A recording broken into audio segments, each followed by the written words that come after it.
Bismillahirrahmanirrahim. Assalamualaikum warahmatullahi wabarakatuh. Waalaikumsalam. Innal hamdalillah nahmaduhu wa nasta'inuhu wa nastaghfiruh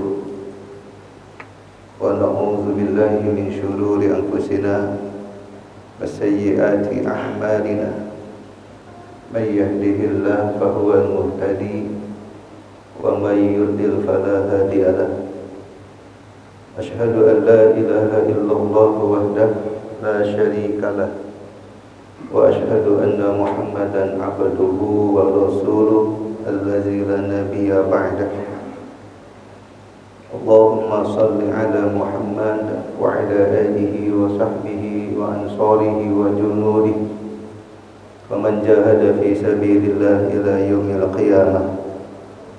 Amma ba'du. Qala Allah ta'ala fi Qur'anil Karim, ya ayyuhalladzina amanu taqullaha haqqa tuqatih wa la tamutunna illa wa antum muslimun. Bapak Ibu hadirin jamaah salat Isya dan tarawih, mudah-mudahan dimuliakan Allah Subhanahu wa taala. Kita bersyukur kepada Allah masih diberikan berbagai macam nikmat oleh Allah Subhanahu wa taala.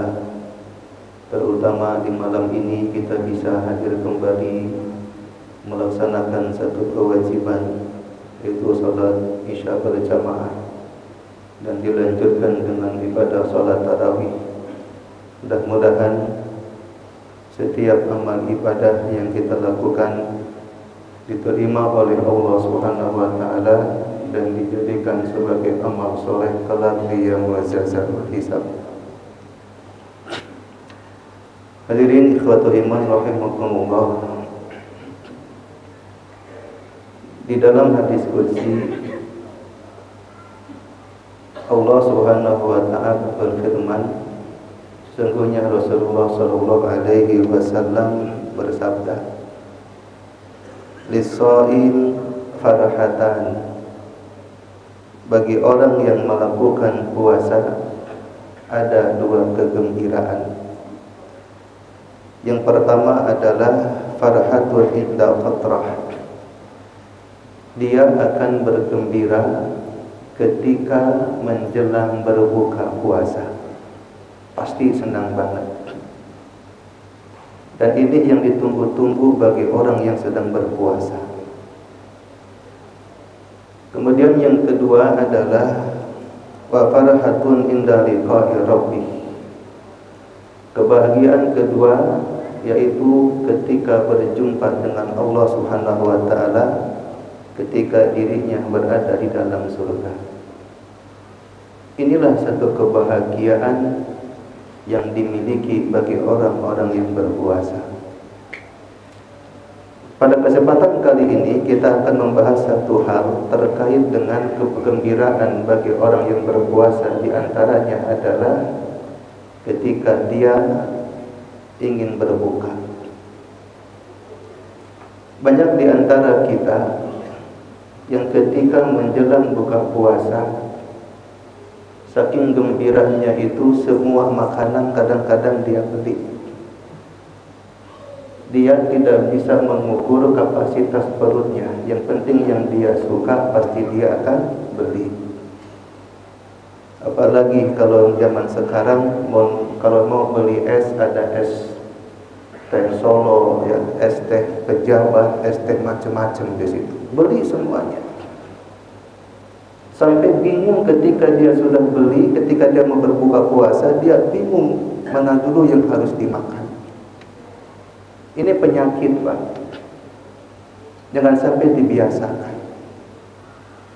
Apalagi yang paling bahaya lagi, ketika menjelang puasa, menjelang berbuka, dan ketika waktu buka tiba, langsung makan. Artinya tidak ingat kepada doa. Makanya di sini yang harus diperhatikan adalah adab ketika berbuka atau adab ketika makan. Nah, di antara yang pertama adalah ketika kita mau makan sesuatu atau suatu makanan, maka jangan sampai kita lupa untuk membaca doa bismillah. Bacalah bismillah. Karena kata Rasulullah SAW, beliau mengatakan inna syaitana yastahillu ta'am. Sesungguhnya syaitan akan mendapatkan bagian makanan yang ketika dia memakan itu illa yuzkaru smallahi alaihi, yang tidak disebutkan nama Allah kepadanya. Artinya ketika ada orang yang memakan sesuatu, terutama ketika dia berbuka puasa yang tidak diawali dengan doa, dengan kalimat bismillah, maka di situ syaitan akan menikmati makanan yang kita santap. Itu yang pertama. Jangan mentang-mentang saking nafsunya ingin berbuka langsung makan. Ingat doa di situ. Yang kedua adalah tidak membiarkan suapan makanan yang terjatuh. Artinya kalau ada makanan yang kita makan terjatuh ketika itu, maka jangan sampai dibiarkan, langsung ambil. Kalau seandainya ada yang kotor, buang yang kotornya. Namun kebanyakan di zaman sekarang ketika dia memakan sesuatu, lalu makanan itu jatuh, langsung diinjak, Pak. Ada istilah, ada yang mengambil makanan yang terjatuh belum 2 menit. Ada yang begitu.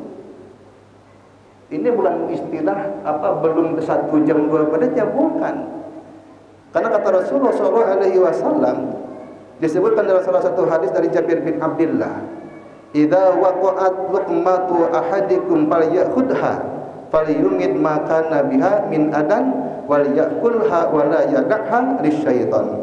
Apabila suapan makanan salah seorang di antara kalian itu terjatuh, ambil kembalilah lalu buang bagian yang kotor dan makanlah bagian yang bersih.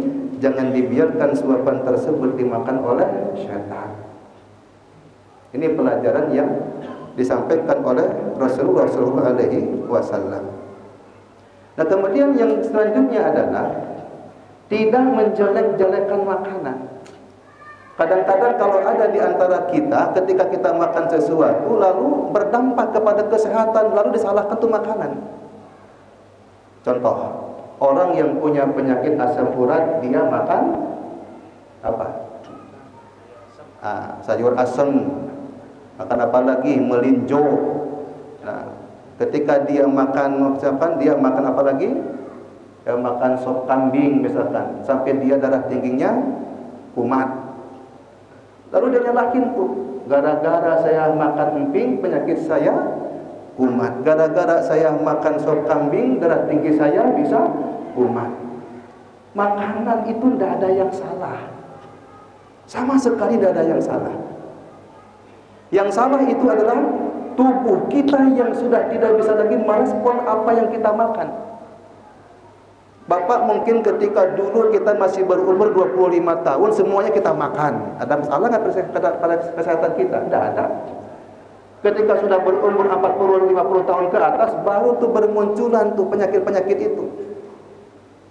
Itu pertanda makanan itu tidak ada yang memberikan suatu kemudaratan. Justru diri kita lah yang tidak sanggup untuk memakan makanan yang kita makan. Sudah tidak terima lagi. Mungkin ada sesuatu yang bermasalah dalam diri kita. Makanya kata Allah Subhanahu wa taala disebutkan dalam Al-Qur'an, ayo orang-orang yang beriman, makanlah dan minumlah dari yang halalan thayyiban. Halalan thayyiban. Dari aspek hukum, makanan itu harus yang halal. Dari aspek kualitas, makanan itu harus yang thayyib, harus yang baik. Maksudnya apa di sini? Contoh kayak tadi, makan emping itu halal secara hukum, tapi tidak thayyib, tidak baik bagi orang yang punya penyakit tertentu yang bisa memicu pada penyakit yang dia miliki. Teh manis itu bagus untuk kesehatan bagi orang-orang yang tidak punya penyakit gula. Tapi bagi orang yang punya penyakit gula, kurangi yang namanya karbohidrat itu.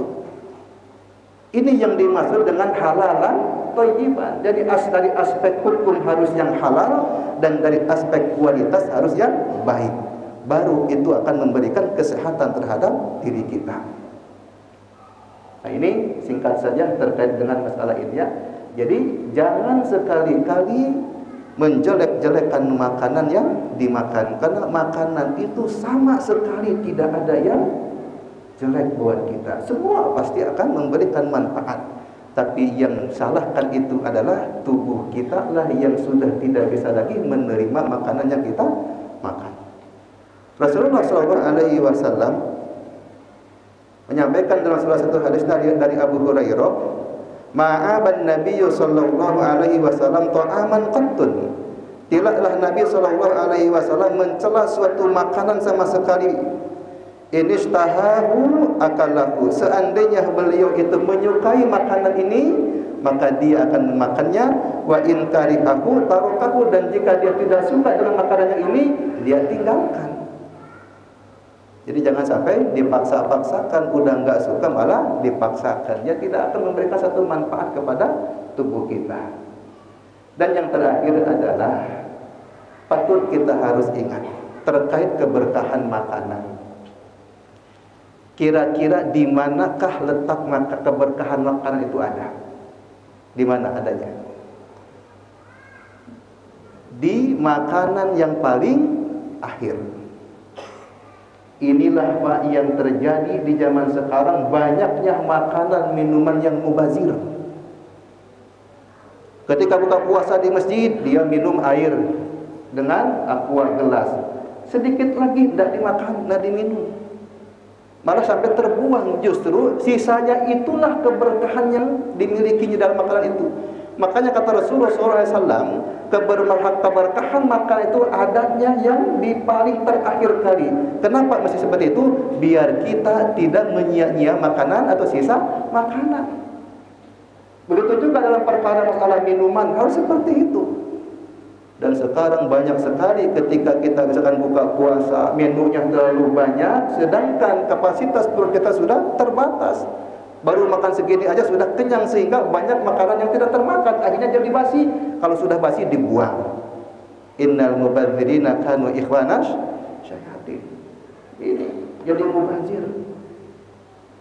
Coba aja perhatikan tadi orang buka puasa di masjid ini minum aqua gelas, pasti banyak yang tersisa. Yang tersisa itulah keberkahan dalam minuman, maka harus dihabiskan.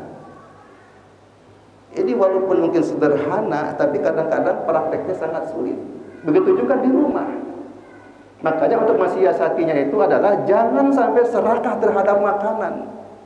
Ingat, kita punya perut itu terbatas, kapasitas itu terbatas. Tidak akan ada yang bisa mampu untuk memakan semuanya apa yang sudah kita beli, apa yang sudah kita masak.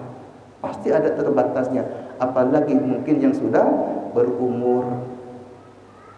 Makanya Rasulullah SAW itu paling sering berbuka dengan kurma. Dengan 3 butir kurma saja itu sudah mengenyangkan. Begitu juga ketika mau puasa, ketika syahur dengan kurma juga sudah mengenyangkan itu. Dan bisa kuat sampai tidak makan seharian. Nah, kita kadang-kadang karena mungkin serakah, apalagi ketika sudah datang sifat bahimiyahnya dan sifat syaitoniyahnya, manusia itu kadang-kadang tidak lagi untuk memperhatikan norma-norma terkait dengan ajaran yang ada dalam agama kita. Inilah mungkin yang dapat saya sampaikan, semoga bermanfaat. Yang benar dari Allah, yang salah dari saya pribadi. Dan semoga uraian sederhana ini menjadi bahan renungan buat kita. Dan oleh karena itu, ketika kita misalkan mau berbuka puasa, jangan sampai berlebih-lebihan, dan jangan sampai yang kita makan itu ada yang tersisa. Karena keberkahan ada di paling akhir makanan. Maka setiap kita minum dan makan harus dihabiskan. Demikian, lebih kurangnya mohon maaf. Wal afu minkum. Assalamualaikum warahmatullahi wabarakatuh.